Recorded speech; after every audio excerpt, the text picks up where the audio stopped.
Bonjour bien-aimé, bonjour mon frère, ma soeur dans le Seigneur. Shalom, shalom. C'est le pasteur Chris Obedi de l'église Chemin du Royaume. Aujourd'hui, nous avons préféré d'échanger avec vous un sujet très important intitulé Sur la table du roi. Je pense que tout le monde connaît ce qu'on appelle la table. La table, c'est un lieu où on prépare pour placer la nourriture. C'est un lieu où on travaille. C'est un lieu où on se met ensemble pour les diverses réunions. Un lieu où on se met ensemble pour échanger. La table, c'est vraiment important. On ne peut pas travailler dans un bureau sans table. On ne peut pas manger sans table. Tout se passe sur une table. Et quand on parle de la table, à côté de la table, il y a une chaise. Ou il y a des chaises. Mais pourquoi nous avons parlé de la table ce matin? Pourquoi nous devons définir la table? Pourquoi nous devons nous inspirer de la table? Ici, nous voulons voir quelle est l'influence de la table sur la vie d'un enfant de Dieu. Pour bien comprendre l'histoire de la table, nous devons rapidement lire le livre de 2 Samuel chapitre 4, verset 4. Que dit la parole de Dieu dans 2 Samuel 4, 4? Nous lisons au nom de Jésus. Jonathan, fils de Saoul, avait un fils perclus de pieux et âgé de 5 ans. Lorsqu'arriva d'Israël la nouvelle de la mort de Saoul, et Jonathan, son nourrice, le prit et s'enfuit. Et comme elle précipitait sa fuite, il tomba et resta boiteux. Son nom était Mephibosheth. Ici, nous avons lu juste l'introduction avant que nous puissions arriver sur la table de David. Nous allons voir que Jonathan, étant fils de Saoul, avait de bonnes relations avec David. Ils ont fait des alliances avec David. L'alliance faite, qui sont donc des accords. Ils ont pris des accords communs. Ils ont fait l'union qui était assortie des accords. On ne peut pas parler d'alliance s'il n'y a pas des accords. On ne peut pas parler d'alliance s'il n'y a pas des unions. Il y a une union entre Jonathan et David. Et ils ont fait l'alliance. Ils ont pris des accords. Bien-aimé dans le Seigneur, il est arrivé un moment où Jonathan était parti, il était mort. David est resté, il est devenu roi. Lorsqu'il est devenu roi, il a régné en Israël. Pendant un certain moment, l'alliance a commencé à crier dans le cerveau de David. Il va sortir à la cour royale et il va chercher parmi ses conseillers. Il y a l'un des conseillers qu'on appelait Tchiba. Il pose la question à son conseiller Tchiba.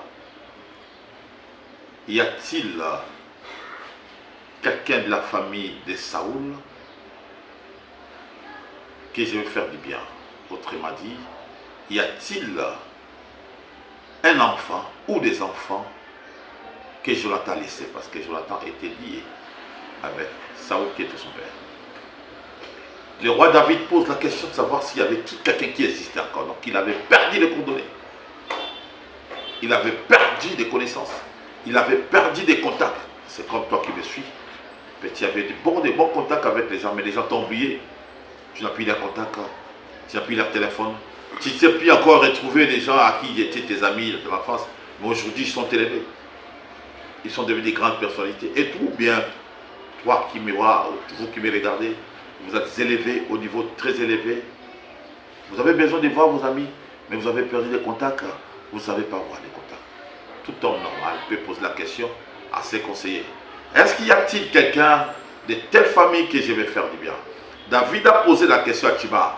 est-ce qu'il y a-t-il quelqu'un de la famille de Saül, non, de la famille de Jonathan, je vous le dis, c'est la même chose, que moi, David, roi, je vais faire du bien. Quelle était la réponse de Tchiba? Tchiba va répondre facilement à cette question-là. Il dit, oui, il y a quelqu'un qu'on appelle Méphibosheth, perclus de pied, dans 2 Samuel, chapitre 9, verset 3. Nous lisons au nom de Jésus-Christ. Le roi dit, n'y a-t-il plus personne de la maison de Saoul pour que j'use envers lui de la bonté de Dieu? Et Tchiba répondit au roi, il y a encore un fils de Jonathan, perclus de pieux. Et le roi lui dit, où est-il?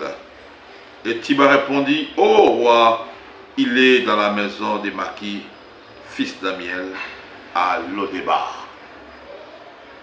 Alors la question était simple et claire. Donc, le roi David avait besoin de savoir si Jonathan avait encore des gens, si Jonathan avait encore de la famille.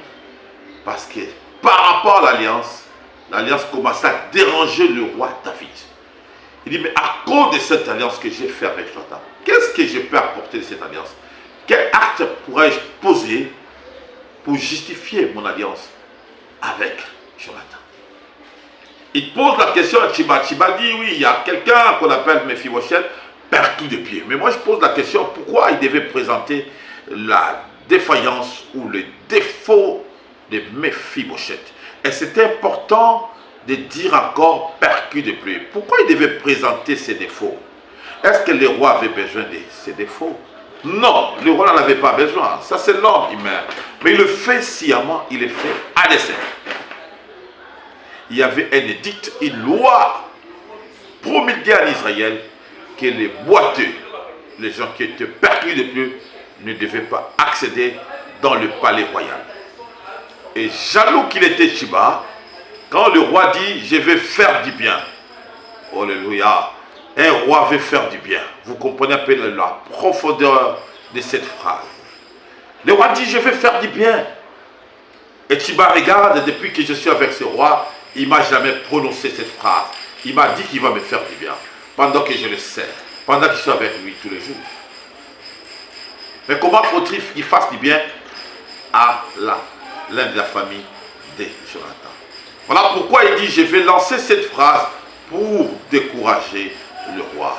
Il dit, il y a Méphibosheth, mais hélas, il est perclus de pieux. Lui s'y attendait, lorsqu'il va dire qu'il est perclus de pieux, le roi va interdire l'accès à Méphibosheth. Toi qui me suis, tu es conseillé quelque part. Tu es écouté, tu travailles à côté d'une autorité. Quand l'autorité veut faire du bien à quelqu'un, quelle est la réponse que tu donnes? Tu donnes des bons témoignages ou tu détruis, ou tu donnes des témoignages défavorables.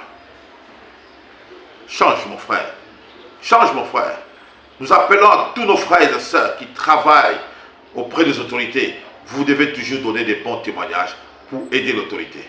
Car l'autorité ne peut pas s'inspirer à rien. Quand il dit je vais faire du bien à quelqu'un, c'est que Dieu a touché déjà son esprit. Les tchibaïsmes comme doctrine, ils amènent toujours des faux témoignages pour décourager les gens. Laissez ces principes de tchibaïsme, ces doctrines de tchibaïsme. Ne portez pas toujours des faux témoignages auprès du chef. Beaucoup de gens ont perdu des emplois, beaucoup de gens ont perdu la vie, beaucoup de gens ont perdu des mariages, beaucoup de gens ont perdu des avantages à cause de faux témoignages. Vous avez apporté combien de faux témoignages auprès du roi, auprès du chef, et les gens qui ont perdu. Alors que ces gens étaient très importants, ils apportaient une valeur ajoutée au niveau du chef. Nous devons changer nos frères. Tchiba dit, il est perclus de pieux, sachant que lorsque le roi doit écouter cette phrase, ce défaut, cette défaillance, cette faiblesse, il va dire, non, je ne peux plus qu'en faire du bien. Oh, c'était pas ça. Quand l'alliance crie, et l'alliance commençait à crier, quand il y a l'alliance, le roi ne voit plus encore tes faiblesses. Le roi ne voit plus encore tes défauts. Le loi établi par les hommes est inférieur par rapport à l'alliance. L'alliance est plus forte que les lois. L'alliance crie plus que la loi. D'autant plus que l'alliance criait, le roi dit, amène-moi Jonathan. je vais manger sur la même table avec lui. Vous comprenez mon frère, ma soeur? Nous n'avons pas de la table. On va préparer la table. La table a été garnie pour amener le Méphibosheth qui était percu de pied, qui était boiteux de 2 pieds. Quand on dit percu de pied, c'est-à-dire qu'il était boiteux, il était incapable de marcher, incapable de faire le mouvement. Il était un inapte. Dans la société, il n'était plus considéré, il était un handicapé. Oh, Dieu n'est pas dans l'handicap physique. Dieu n'est pas dans les faiblesses que les hommes voient. Dieu n'est pas dans la faiblesse que les gens constatent. Dieu agit au-delà de la faiblesse. Le constat des hommes ne sont pas les constats de Dieu. Peu importe sa position, quand l'alliance est là, Dieu ne voit plus encore l'histoire. Dieu ne voit plus encore tes faiblesses. Dieu ne voit plus encore tes origines. Dieu ne voit plus encore ta provenance. Et vous le savez tous, quand il y a des réunions entre les collaborateurs avec le chef, on prépare la table, on prépare la salle. Ce sont les collaborateurs qui entrent le premier et le roi, ou le chef vient après. La table du roi a été préparée. Et on a appelé notre frère Méphibosheth. On l'a placé sur une chaise. Et devant lui, il y avait de la table. Mon frère, ma soeur, regarde cette position stratégique de la table. Parce que je vous ai dit, on ne peut pas parler de la table s'il n'y a pas une chaise. On ne peut pas non plus parler d'une chaise s'il n'y a pas une table. Cet mariage de la table et de la chaise est incontournable. Méphibosheth était placé sur la chaise. Et pendant qu'il était placé sur la chaise, devant lui, il avait de la table. Et lorsque le roi entra, lorsque le roi accéda dans la salle, le roi ne voyait plus encore le pied de Méphibosheth. Le roi ne voyait que la partie supérieure. Oh mon frère, ma soeur, lorsque le roi entre dans la salle, il se met sur la chaise, à côté de Méphibosheth, il voyait seulement la partie supérieure, il voyait le thorax, il voyait la figure qui symbolisait, il voyait seulement des qualités, des bonnes qualités que Méphibosheth avait. Il voyait les qualités que Méphibosheth avait, il voyait le jardiment que Méphibosheth avait, il voyait le point fort. La table du roi a couvert, a caché les pieds percus de Méphibosheth. Si la table du roi, le roi était incapable de voir les défauts de Méphibosheth. Le roi était incapable de voir le pied percu de Méphibosheth. Et aussi, au-delà de tout ça, quand le roi ne sait plus voir les faiblesses, il a vu seulement la partie supérieure, où il y avait la bonne performance, où il y avait des qualités, où il y avait l'expression, où il y avait le verbe, où il y avait la sagesse. Mon frère, ma soeur, le roi a ainsi décidé. Il appelle Chiba. Il dit, Chiba, écoutez, à partir d'aujourd'hui, toi, tes enfants et tes services, vous allez commencer à servir. Sachant que Méphibosheth est incapable de travailler, il va maintenant susciter des personnes qui critiquaient Méphibosheth. Il dit, vous allez commencer à travailler pour les comptes de Méphibosheth. Mon frère, ma soeur, je voulais dire quoi? Toi qui me suis, ou vous qui me suivez partout dans le monde, aucune personne a toutes les qualités possibles.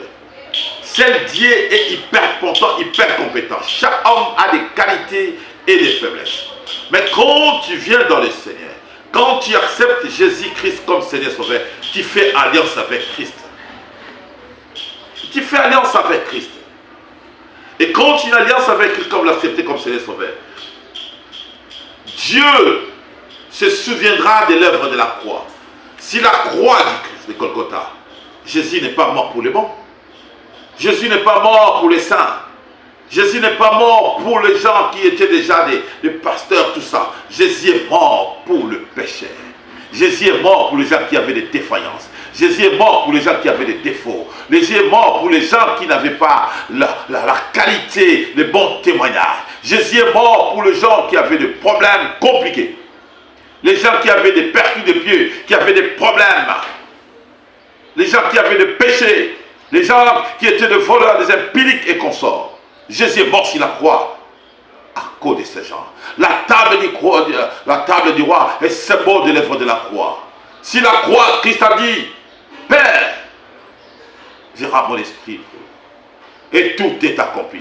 L'accomplissement de l'œuvre de la croix nous justifie, nous les chrétiens. Parce que nous, tous qui étions païens, aujourd'hui, à cause de l'œuvre de la croix, Jésus nous justifie. Mon frère, ma soeur. Il dit, apportez à moi, vous tous qui êtes chargés et fatigués. Amenez à moi vos fardeaux et je vous déchargerai. Vous avez des fardeaux, vous avez des problèmes. C'est question de se présenter sur la table du roi. Et quand tu te présentes sur la table du roi, Dieu n'a plus besoin de voir tes défauts.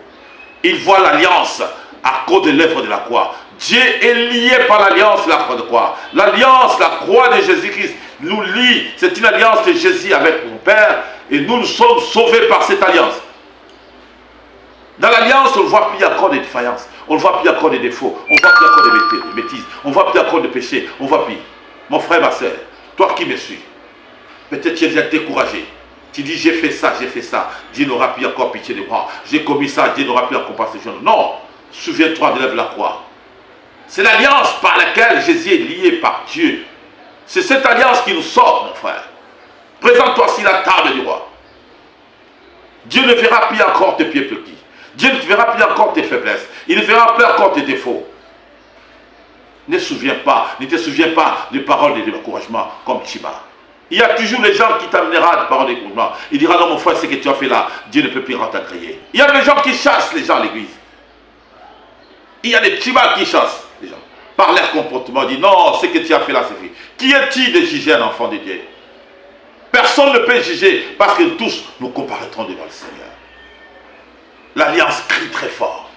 Mon frère, ma soeur, ne te décourage pas. Approche encore le Seigneur. Toi qui étais déjà fatigué. Tu n'avais plus confiance à la parole. Tu n'avais plus confiance à aller à l'église parce qu'il t'a été découragé par les Chibas.